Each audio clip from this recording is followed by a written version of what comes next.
আসসালামু আলাইকুম ওরহমতুল্লাহি ওবরাকাতুহ। কাছের দূরের দেশ ও প্রবাস থেকে যে যেখান থেকে দেখছেন তাদের সকলকে আন্তরিক মোবারকবাদ ও ধন্যবাদ। সম্মানিত দর্শক মণ্ডলী, আজকে রমজানুল মুবারক মাসের একটি গুরুত্বপূর্ণ অধ্যায় নিয়ে আমরা আলোচনা করব, সেটা হলো ইতিকাফ। বিশ্বনবী মুহাম্মদ রাসূলুল্লাহ সাল্লাল্লাহু আলাইহি ওয়াসাল্লাম তিনি ইতিকাফ করেছেন এবং তার উম্মাদকে ইতিকাফের জন্য উদ্বুদ্ধ করেছেন এবং বলেছেন। মুহাম্মদ রাসূলুল্লাহ সাল্লাল্লাহু আলাইহি ওয়াসাল্লাম যখন রমজানুল মুবারক মাসের শেষ দশকে আসতেন, তখন তিনি আল্লাহ রাব্বুল আলামিনের ইবাদতে গভীরভাবে মগ্ন থাকতেন। শুধু তিনি একাই না, তার পরিবারকে তিনি উদ্বুদ্ধ করতেন ইবাদতের জন্য। এজন্য আমাদের উচিত রমজানুল মুবারক মাসের শেষ দশকে আল্লাহ রাব্বুল আলামিনের ইবাদত বেশি বেশি করে করা। কেননা এই ইতিকাফ তাকওয়া অর্জনের গুরুত্বপূর্ণ একটি অধ্যায়। এই 10টি দিন মসজিদে আল্লাহ রাব্বুল আলামিনের ইবাদতের মাধ্যমে কাটিয়ে দেওয়া এটা সৌভাগ্যের।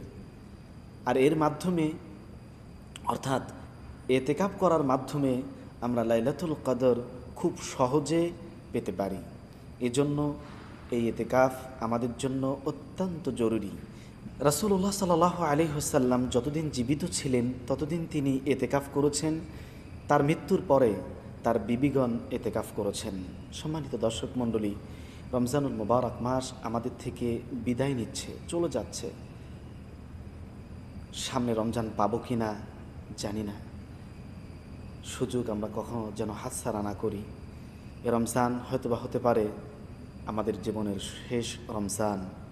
শেষ রমজান হিসাবে আমরা একটু মনোনিবেশ করি আল্লাহ রাব্বুল আলামিনের ইবাদতের, যাতে করে আমরা আমাদের পাপ রাশিকে আল্লাহ রাব্বুল আলামিনের কাছে ক্ষমা নিতে পারি। সম্মানিত দর্শক মণ্ডলী, এই সুযোগ কোনো মুসলিমের উচিত নয় হাতছাড়া করা। এজন্য আসছে এই শেষ দশক।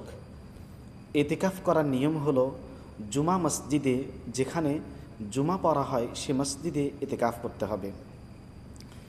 তবে যে মসজিদে নিয়মিত ওয়াক্তিয়া নামাজ হয়, যেটা আল্লাহর জন্য ওয়াকফ করে দেওয়া হয়েছে, কেউ কেউ সেখানে ইতিকাফ করা বৈধ বলেছেন। তবে উত্তম হলো জুমা মসজিদে ইতিকাফ করতে হবে।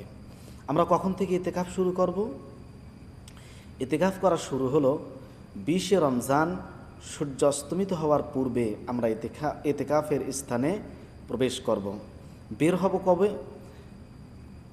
শাওয়াল মাসের চাঁদ দেখা গেলেই আমরা আমাদের ইতিকাফের জায়গা থেকে বের হতে পারি। সম্মানিত দর্শক মণ্ডলী, এই ইতিকাফে যখন থাকব তখন আল্লাহ রাব্বুল আলামিনের ইবাদতে কাটিয়ে দেব।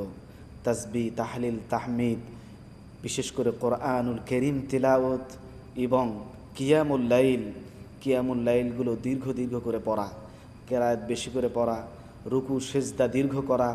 এভাবেই আমরা আমাদের পরকালীন জীবনকে সুন্দর ও সুখময় করতে পারি। আল্লাহ রাব্বুল আলামিন আমাদেরকে সে তৌফিক দান করুক। আমিন।